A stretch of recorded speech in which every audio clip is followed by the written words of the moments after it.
నమస్కారం అండి. తెలుగు కథావళికి స్వాగతం. కథ చదువుతున్న నా పేరు ప్రజ్ఞ. ఈ వీడియో నచ్చినట్లయితే లైక్, షేర్ చేయండి. నా ఛానల్ కొత్తగా చూస్తున్నట్లయితే సబ్స్క్రైబ్ చేయడం మర్చిపోవద్దు. మరిన్ని మంచి కథలు అప్లోడ్ చేసినప్పుడు నోటిఫికేషన్స్ రావడానికి బెల్ ఐకాన్ క్లిక్ చేయండి. పాడే సింహం. గోవా జానపద కథ. ఒకానొకప్పుడు గోమంతకాచల పట్టణంలో దూరదేశాలలో వ్యాపారం చేసే వర్తకుడు ఒకడు ఉండేవాడు. ఆయన ముగ్గురు కొడుకులు ఆయనకు వ్యాపారంలో సాయపడేవారు. ఒకనాడు ఆయన పెద్ద కొడుకు రుద్రేశుడు ఓడ నిండా సరుకులతో వ్యాపారానికి బయలుదేరాడు. కొన్నాళ్లకు అతడొక అందమైన ద్వీపాన్ని చేరుకున్నాడు. ఆ ద్వీప తీరంలోని ఓడరేవులో కనిపించిన ఒక ఫలకం మీద ప్రకటన అతని దృష్టిని ఆకర్షించింది. మన యువరాణి మాయాదేవి కొన్ని నెలలుగా కనిపించడం లేదు. ఒక వారంలోగా ఆమెను కనుగొని తెచ్చినవారు ఆమెను వివాహం చేసుకోవచ్చు. అయితే ఆమెను వెతికి తెస్తామని మాట ఇచ్చి తేలేకపోయిన వారికి జైలు శిక్ష విధించి వారి ఆస్తులను స్వాధీనపరుచుకోవడం జరుగుతుంది. రుద్రేశుడు తన అదృష్టాన్ని పరీక్షించుకోవాలని నిర్ణయించాడు. అతడు రాజభవనానికి వెళ్ళి రాజును దర్శించి, ప్రభు, నేను గోమంతకాచల పట్టణానికి చెందిన ఒక వర్తకుడి కుమారుణ్ణి. నా పేరు రుద్రేశుడు. వ్యాపార నిమిత్తం ఈరోజు మీ ద్వీపానికి వచ్చాను. రేవు సమీపంలో మీరు పెట్టిన ప్రకటనను చూశాను. మీ కుమార్తెను కనుగొనగలను అనే నమ్మకం నాకున్నది. కనుగొనలేకపోతే మీరు నా ఓడను, అందులోని సరుకులను స్వాధీనపరుచుకోవచ్చు అన్నాడు. రాజు సరేనని అతనికి ద్వీపమంతా తిరగడానికి అనుమతినిచ్చాడు. రుద్రేశుడు భిక్షగాడి వేషంలో ద్వీపమంతా తిరిగి చూశాడు. అయినా యువరాణి జాడ తెలియలేదు. ఒక వారం గడువు ముగిసిపోవడంతో రాజసైనికులు అతన్ని కారాగారంలో బంధించి అతని ఓడను సరుకులతో సహా స్వాధీనపరుచుకున్నారు. కొన్ని నెలలు గడిచాయి. అక్కడ గోమంతకాచలంలో వర్తకుడు వ్యాపార నిమిత్తం వెళ్ళిన కొడుకు తిరిగి రాకపోయేసరికి విచారగ్రస్తుడయ్యాడు. రెండవ కుమారుడు నాగేశుణ్ణి పిలిచి, రుద్రేశుడి వ్యాపారంలో ఏదో అవాంతరం వచ్చి ఉంటుంది. నువ్వు మరొక ఓడలో సరుకులు తీసుకుని మీ అన్న వెళ్ళిన మార్గానే వెళ్ళు. వ్యాపారం చేస్తూనే మీ అన్న ఆచూకీ కూడా తెలుసుకోవచ్చు అన్నాడు. నాగేశుడు ఓడతో బయలుదేరాడు. కొన్నాళ్లకు అతడు అన్న వెళ్ళిన ద్వీపాన్ని చేరుకున్నాడు. అక్కడి రేవులోని శిలాఫలకాన్ని చూశాడు. తను అదృష్టాన్ని పరీక్షించుకోవాలని రాజు దగ్గరకు వెళ్ళి అనుమతి కోరాడు. రాజు సరేనన్నాడు. అతడు జ్యోతిష్కుడి వేషంలో రాకుమారి మాయాదేవిని వెతకడానికి పూనుకున్నాడు. ప్రజల భవిష్యత్తును చెప్పగలనన్న నెపంతో ద్వీపంలోని ఇల్లిల్లు తిరిగాడు.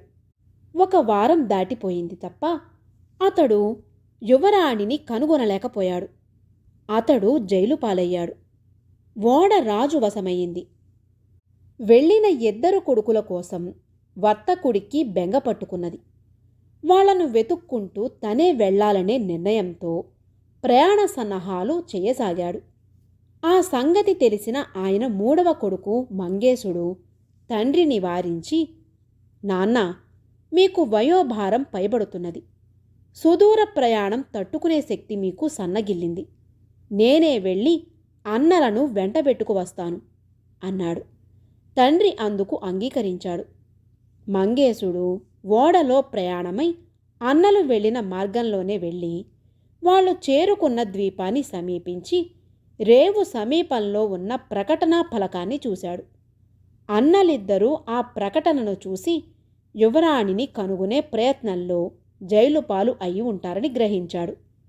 అతడు నగరంలోకి వెళ్ళి తన అన్నల గురించి వర్తకుల వద్ద విచారించాడు. ఎవ్వరూ చూడలేదన్నారు. ఆఖరికి అతను రాజుగారి ఉద్యానవనంలో చెట్లకు నీళ్లు పడుతున్న ఒక మధ్య వయస్కురాలి దగ్గరకు వెళ్ళాడు. ఆమె అతన్ని కొంతసేపు పరిశీలనగా చూసి, నిన్ను పోలిన 2 యువకులు యువరాణిని వెతికి తెస్తామని చెప్పి వెళ్లారు. అయితే వాళ్ళు ఆ పనిని సాధించలేక జైలు పాలయ్యారు. వాళ్ళ ఓడలను రాజుగారు వశపరుచుకున్నారు అన్నది. వాళ్ళిద్దరూ నా అన్నలే. వాళ్ళనెలాగైనా జైలు నుంచి విడిపించాలి.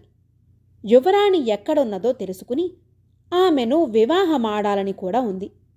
ఈ విషయంలో నీ సాయం కావాలి, చేయగలవా అని అడిగాడు మంగేశుడు. యువరాణి ఎక్కడుందో నాకు తెలిసి ఉంటే ఆ సంగతి నా కొడుక్కు చెప్పి ఆమెను నా కోడలిని చేసుకునేదాన్ని కదా నాయనా. అయితే ఒకటి మాత్రం రూఢిగా చెప్పగలను. రాజభవనంలో ప్రవేశించి యువరాణిని వెతకడం ఒక్కటే ఆమెను కనుగొనడానికి సరైన మార్గం. అయితే రాజభవనంలో ప్రవేశించడం చాలా కష్టం. పిట్ట కూడా లోపలికి వెళ్ళజాలదు అన్నది ఆమె. అమ్మా, నువ్వు చాలా తెలివైన దానివి. దయచేసి నువ్వే ఎలాగైనా ఈ విషయంలో సాయపడాలి అన్నాడు మంగేశుడు. ఆమె కొంతసేపు ఆలోచించింది. ఆ తరువాత తన యోచనను మెల్లగా మంగేశుడికి చెప్పింది. దాన్ని వినగానే మంగేశుడి ముఖం ఆనందంతో వెలిగిపోయింది. అలాగే చేద్దాం, చాలా కృతజ్ఞతలు అన్నాడు. ఆమె మంగేశుణ్ణి స్వర్ణకారుడి దగ్గరకు వెళ్ళి బంగారంతో బోలుగా ఉన్న పెద్ద సింహం బొమ్మను తయారు చేయించమన్నది. బొమ్మ సిద్ధం కాగానే ఆమె దానిని రాజభవనానికి తరలించుకుని వెళ్ళి రాజు ముందుంచి, మహాప్రభు, ఈ బంగారు సింహం చక్కగా పాడగలదు. తమ కోసం దాని చేత పాడించమన్నారా అని అడిగింది. సింహం బొమ్మ పాట పాడుతుందా? ఏది పాడించు చూద్దాం అన్నాడు రాజు. ఆమె సింహం కేసి తిరిగి, మృగరాజా, ఏది రాజుగారికి ఒక పాట పాడి వినిపించు అన్నది. మరుక్షణమే సింహం బొమ్మ నుంచి మధుర గంభీర స్వరంతో ఒక పాట వినిపించింది. దానిని విన్న రాజు పరమానందం చెంది, ఆహా, అద్భుతం అని ఆ స్త్రీ కేసి తిరిగి, దీనికి ఎంత ధనం కావాలో చెప్పు అన్నాడు. క్షమించాలి ప్రభూ, ఈ సింహం అమ్మకానికి కాదు. ఇది ఒక పరదేశీయుడిది. ఆయన మా ఇంట్లో బస చేసి ఉన్నాడు. రేపే వాళ్ల రాజ్యానికి బయలుదేరుతున్నాడు. వింతగా ఉంది కదా అని తమకు చూపుదామని తీసుకువచ్చాను అంతే అన్నది ఆమె. అలాగా, అయితే ఈ పూటకు దీన్ని ఇక్కడే ఉంచి వెళ్ళు. దానిని రాణికి చూపించి రేపు నీకు ఇస్తాను అన్నాడు రాజు. చిత్తం ప్రభూ అంటూ ఆమె అక్కడి నుంచి వెళ్ళింది. రాజు దానిని నౌకర్ల సాయంతో రాణి దగ్గరకు తీసుకువెళ్ళి చూపాడు. ఆహా, అద్భుతం! ఈ పాట పాడే సింహాన్ని మాయాకి చూపుదాం అన్నది రాణి ఉత్సాహంతో. అవును, దీనిని చూసిందంటే ఆమె ఎంతగానో సంతోషిస్తుంది అని రాజు తల పంకించాడు. ఆ తరువాత ఆయన సింహం బొమ్మను తన గదిలోకి తీసుకుపోయి నిలబెట్టి నేల మీద పరిచి ఉన్న తివాసీని తొలగించి అడుగున ఉన్న పలకను పైకెత్తాడు. అక్కడ ఉన్న మెట్ల గుండా కిందకి దిగి వెళ్ళి విశాలమైన నేలమాళిగను చేరాడు. అక్కడి చివరి గదిలో ఒకే రూపంతో ఉన్న 10 మంది యువతులు కనిపించారు. రాజు వారిలో ఒకరిని మాయా అంటూ ఆప్యాయంగా పలకరించాడు. నాన్నా, ఇంకా ఎన్నాళ్ళీ నేలమాళిగవాసం? మహా కష్టంగా ఉంది అన్నది యువరాణి మాయాదేవి. ఇంకా కొంతకాలం ఓపిక పట్టు తల్లి. అసలు నేను నిన్నిక్కడ ఎందుకు దాచానో తెలుసా? మన ఖజానా ఖాళీ అయిపోయింది. విదేశాల నుంచి వర్తకుల ఓడలను స్వాధీనపరుచుకోవడం తప్ప దాన్ని నింపడానికి నాకు మరొక మార్గం కనిపించలేదు. అందుకే ఈ ఉపాయం పన్నాను. మరి కొన్నాళ్లు ఓర్పు వహించు అన్నాడు రాజు కుమార్తెను బుజ్జగిస్తూ. యువరాణి సరేనన్నట్లు మౌనం వహించింది. అప్పుడు రాజు, చూడు, నీకు ఎలాంటి కానుక తెచ్చానో అన్నాడు సింహాన్ని చూపుతూ. యువరాణి ఆమె చెలికత్తెలు పాడే సింహాన్ని చూసి అమితానందం చెందారు. రాత్రికి దానిని అక్కడే ఉంచమని యువరాణి తండ్రిని వేడుకున్నది. రాజు సరేనని వెళ్ళిపోయాడు.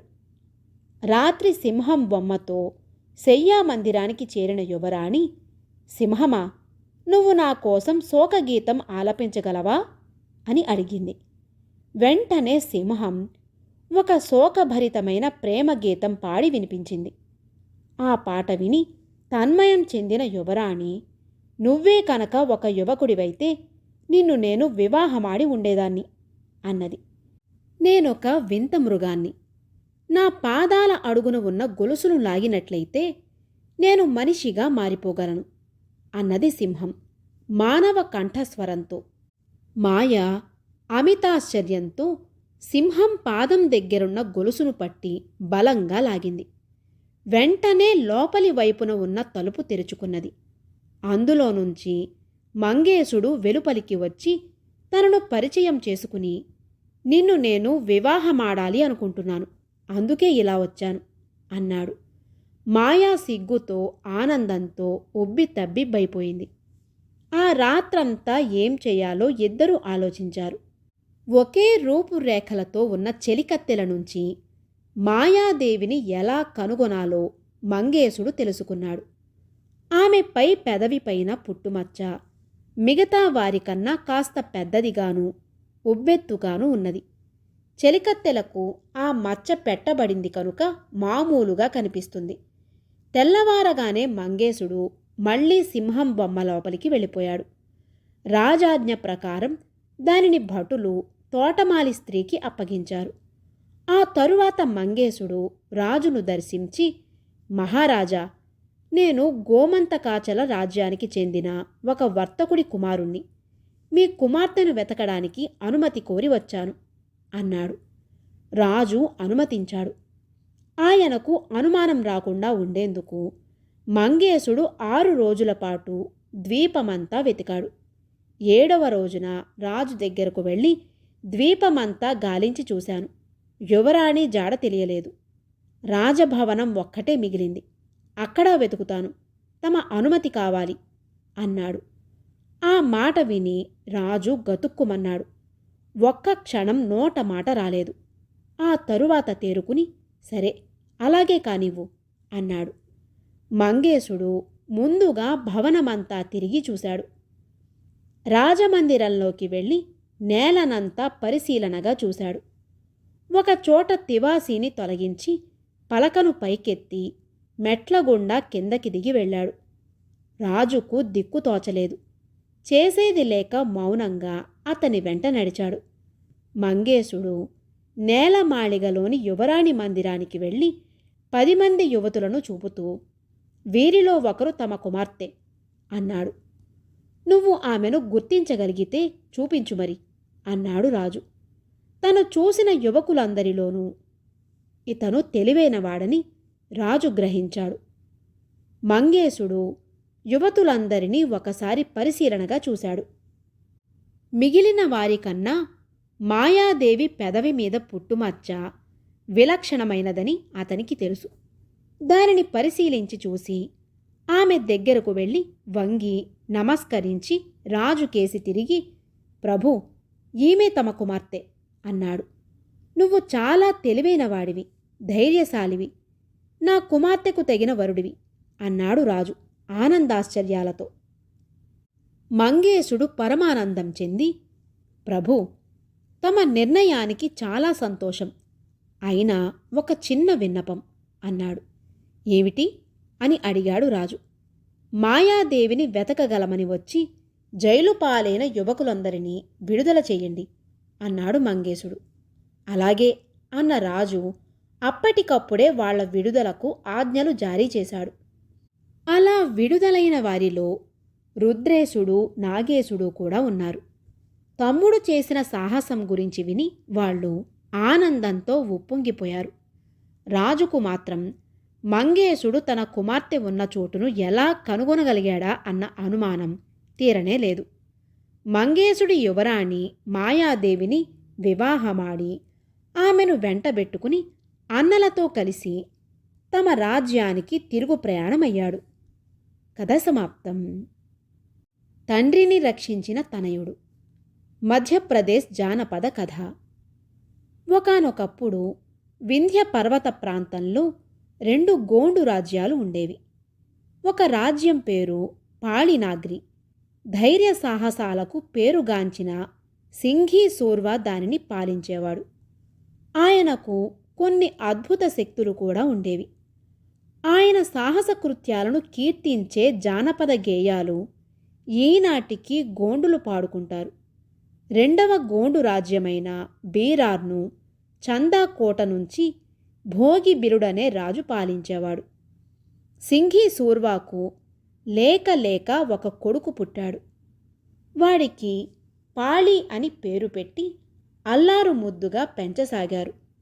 పాళీ పసిబిడ్డగా ఉన్నప్పుడే అసమాన శక్తులను అమిత నైపుణ్యంతో ప్రదర్శించసాగాడు. వాణ్ణి చూసి సింఘీ రాజదంపతులు పొంగిపోయేవారు. పాళీకి 5 ఏళ్లు నిండేసరికి సింఘీ కుమారుడికి పెళ్లి చెయ్యాలని తగిన వధువు కోసం వెతకసాగాడు. మన పాళీకి సాధారణ రాజకుమారి చాలదు. వాడిలాగే వాడి కాబోయే భార్య కూడా అసాధారణ ప్రజ్ఞగల అమ్మాయిగా ఉండాలి అని తరచూ రాణితో చెప్పేవాడు. చారులు ఒకనాడు బేరార్ రాజు భోగిబిరుడి కుమార్తె చిన్నారి గైలా కూడా మన యువరాజులాగే అసాధారణ ప్రజ్ఞాపాటవాలను ప్రదర్శిస్తున్నది అని చెప్పారు. ఆ మాట వినగానే సింఘీ రాజు అమితానందం చెంది స్వయంగా వెళ్ళి బేరార్ రాజుతో పెళ్లి సంబంధాలు మాట్లాడాలని నిర్ణయించారు. మరునాడే హంసధార అనే తన అశ్వాన్ని అధిరోహించి సింఘీ బేరార్కు బయలుదేరాడు. హంసధార చాలా బలమైనది, విశ్వాసం కలిగినది మాత్రమే కాదు, దానికి ఆకాశంలో ఎగరడం, మానవ భాషలో మాట్లాడటం లాంటి అద్భుత శక్తులు కూడా ఉండేవి. చందాకోటను సమీపించిన సింఘీ ఉద్యానవనంలో కొంతసేపు విశ్రాంతి తీసుకుని వెడదామనుకున్నాడు. గుర్రం పైనుంచి దిగి ఒక చెట్టు నీడలో కూర్చున్నాడు. ప్రయాణపు బడలిక కారణంగా చల్లని గాలి వీచడంతో చెట్టు బోదెకు ఆనుకుని అలాగే నిద్రపోయాడు. ఒక్కొక్కసారి నిద్రకు ఉపక్రమించాడంటే కొన్ని రోజుల పాటు అలాగే నిద్రపోయే స్వభావం ఆయనది. యజమాని రాత్రైనా లేవకపోయేసరికి అశ్వం హంసధార ఉత్సాహం కొద్దీ ఉద్యానవనమంతా గెంతులు వేసి పూల మొక్కలను ఫలవృక్షాలను నాశపరిచింది. తెల్లవారగానే కాపలా భటులు ఈ సంగతి భోగి బిలరాజుకు చెప్పగానే ఆయన ఆగ్రహం చెంది, ఎవడా పొగరబోతు అశ్వికుడు, వెంటనే ఇక్కడికి తీసుకురండి అని ఆజ్ఞాపించారు. భటులు వెళ్ళి సింఘీ రాజును తట్టి కుదిపి నిద్రలేపారు. ఆవులిస్తూ కళ్ళు తెరిచి చూసిన సింఘీ, నేను పాళినాగ్రి రాజును, మీ రాజుతో వియ్యమందడానికి వచ్చాను అంటూ మళ్ళీ ఆవులిస్తూ నిద్రలోకి జారుకున్నాడు. భటులు తిరిగి వెళ్ళి తమ రాజుకు ఆ మాట చెప్పగానే ఆయన పట్టరాని ఆగ్రహావేశంతో, ఛీ, ఈ బిచ్చగాడి కొడుక్కా నా వరాల పట్టినివ్వడం, వెంటనే సేనలను సమాయత్తం చెయ్యండి, వారంలోగా దండెత్తి వస్తున్నట్టు చెట్టు కింద నిద్రపోతున్న ఆ మూర్ఖుణ్ణి హెచ్చరించండి అని ఆజ్ఞాపించాడు. భటులు మళ్ళీ ఉద్యానవనానికి వెళ్ళి సింఘీతో చెప్పినా ఆయన ఆ మాట వినిపించుకోలేదు. 1 వారం వరకు మూసిన కన్ను తెరవకుండా కుంభకర్ణుడిలా నిద్రపోయాడు. 8వ రోజు భోగిబిలుడి సేనలు వచ్చి చుట్టూ మోహరించాక కళ్ళు తెరిచి ఆవులిస్తూ ఒళ్ళు విరుచుకుని ఒకసారి చుట్టూ కలయ చూశాడు. వెంటనే అతీత శక్తులను ఆవాహన చేశాడు. మరుక్షణమే దెయ్యాలు, పిశాచాలు, రాక్షసులు, గబ్బిలాలు, రాబందులు, క్రూరమృగాలు అసంఖ్యాకంగా పుట్టుకువచ్చాయి. బేరారు సేనలను చీల్చి చెండాడి సమూలంగా నిర్మూలించి వెళ్ళిపోయాయి. ఆఖరికి భోగిబిలుడే యుద్ధరంగానికి వచ్చి సింఘీతో ద్వంద్వ యుద్ధానికి తలపడ్డాడు. సింఘీ గుర్రం అధిరోహించి సమరోత్సాహంతో కత్తిదూశాడు. ఒకరికొకరు తీసిపోకుండా 2 వీరులు పోరాడసాగారు. ఆ రోజంతా యుద్ధం చేశారు. మరునాడు యుద్ధం చేశారు. 3వ రోజు యుద్ధం చేశారు. 4వ రోజు యుద్ధం చేస్తున్నప్పుడు సింఘీ ఎక్కిన గుర్రం హఠాత్తుగా పక్కకు ఒరిగిపోయి సకిలించసాగింది. సింఘీ పట్టు తప్పి పక్కనున్న పల్లంలోకి పడిపోయాడు. రాజులు ఇద్దరూ రాత్రుల్లో విశ్రాంతి తీసుకుంటున్న సమయంలో భోగిబిలుడి భటులు రహస్యంగా ఆ గోతిని తవ్వి పైకి కనిపించకుండా కప్పి ఉంచారు. భోగిబిలుడు విజయగర్వంతో చేసిన వికటాట్టహాసం కోటలోనూ చుట్టుపక్కల కొండలలోనూ ప్రతిధ్వనించింది. భటులు సింఘీని గొలుసులతో బంధించారు. తన యజమానిని భటులు లాక్కుపోవడం చూసి అడ్డుకోవడానికి హంసధార అశ్వం ప్రయత్నించింది. కానీ ఫలితం లేకపోయింది. అద్భుత శక్తులను సంవత్సరానికి ఒక్కసారే ఉపయోగించుకోవాలనే నియమం ఉండడం వల్ల సింఘీ మళ్ళీ వాటిని ప్రయోగించలేకపోయాడు. ఆఖరిసారిగా నీ రాజు ముఖం చూసుకో, ఆయనకు అంత్యక్రియలు జరుపుకోమని ఆయన భార్యా బిడ్డలకు వెళ్ళి చెప్పు అంటూ భటులు గుర్రాన్ని అక్కడి నుంచి తరిమికొట్టి రాజును చీకటి కొట్టులో పడవేశారు. అశ్వం పట్టరాని విషాదంతో పాళినాగ్రికి తిరిగి వెళ్ళి రాణితో, రాజుగారు ఇక లేరు అన్నది. పిడుగుపాటులాంటి ఆ వార్త వినగానే రాణి దుఃఖంతో స్పృహ తప్పి పడిపోయింది. అయితే పక్కన ఉన్న పసివాడు పాళీ బీర్వా ఏమాత్రం చలించకుండా అశ్వం నుంచి బేరార్లో జరిగినదంతా అడిగి తెలుసుకున్నాడు. ఆ తరువాత తల్లికేసి తిరిగి, అమ్మా, నువ్వు మహారాణివి, రాణులకు ఎలాంటి హృదయ దౌర్బల్యం పనికిరాదు అని ఓదార్చి, హంసధార నా తండ్రి శవాన్ని చూడలేదు కనుక ఆయన మరణించి ఉండరు, ప్రాణాలతోనే ఉంటారు. నేను వెళ్ళి బేరార్ రాజును జయించి నాన్నను వెంటబెట్టుకు వస్తాను అన్నాడు. నువ్వు మరీ పసివాడివి నాయనా, మీ తండ్రి ఓడిపోయిన చోట నువ్వెలా గెలుపొందగలవు అని కన్నీళ్లు కార్చింది తల్లి. శత్రువుల మోసకృత్యాలు నా దగ్గర చల్లవు, తప్పక జయిస్తాను, విచారించకు అని తల్లికి చెప్పి తన బుల్లి బంగారు కత్తిని డాలును తీసుకుని మరికొన్ని వస్తువులను మూటగా కట్టి వీపుకు తగిలించుకుని గుర్రం ఎక్కి కూర్చుని, పదమిత్రమా, నువ్వు నా తండ్రిని చివరగా చూసిన స్థలానికి నన్ను చేర్చు అన్నాడు. హంసధారకు మనసు ఉప్పొంగింది.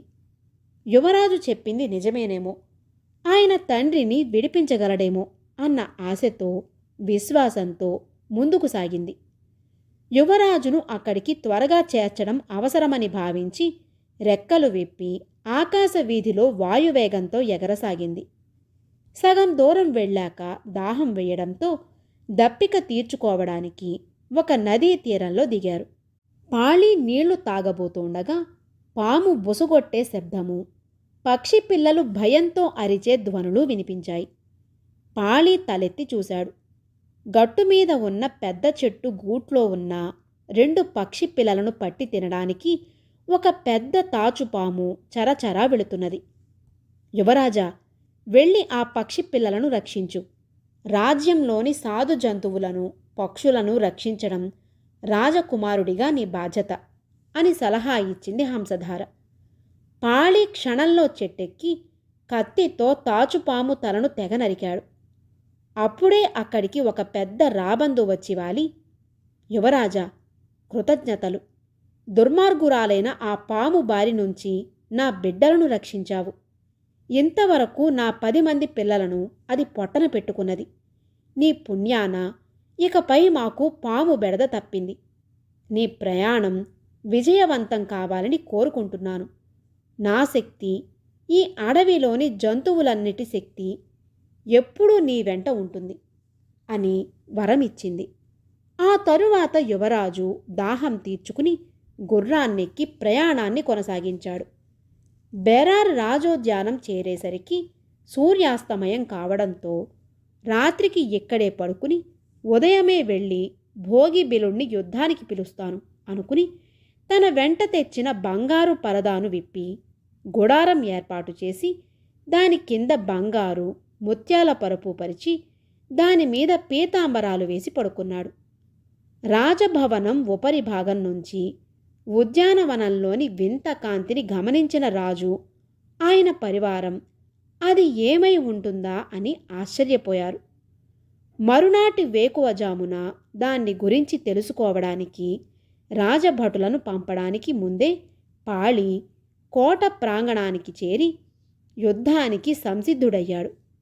ఉద్యానవనం బావి మీద కప్పబడిన వృత్తాకార లోహ పలకాన్ని లాగి కోటలోని రాజభవనంలోకి వేగంగా విసిరాడు. అది రివ్వుమంటూ పోయి పలువురిని గాయపరిచింది. భోగిబిలుడు ఆ కుర్రవాడి మీదకు వెళ్ళమని భటులను ఆజ్ఞాపించాడు. అయితే అశ్వం శరవేగంతో వెళ్ళి భోగిబిలుణ్ణి చుట్టుముట్టింది. పాళి కత్తి దూసి ఒక్క వేటుతో భోగిబిలుడి తలను తెగనరికాడు.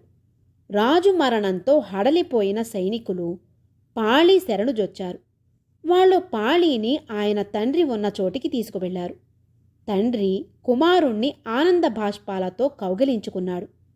ఆ తరువాత తండ్రి కొడుకులు భోగిబిలుడి కుమార్తె గైలాను వెంటబెట్టుకుని హంసధారను అధిరోహించి భటుల విజయధ్వానాలతో తమ రాజధానికి తిరుగు ప్రయాణమయ్యారు.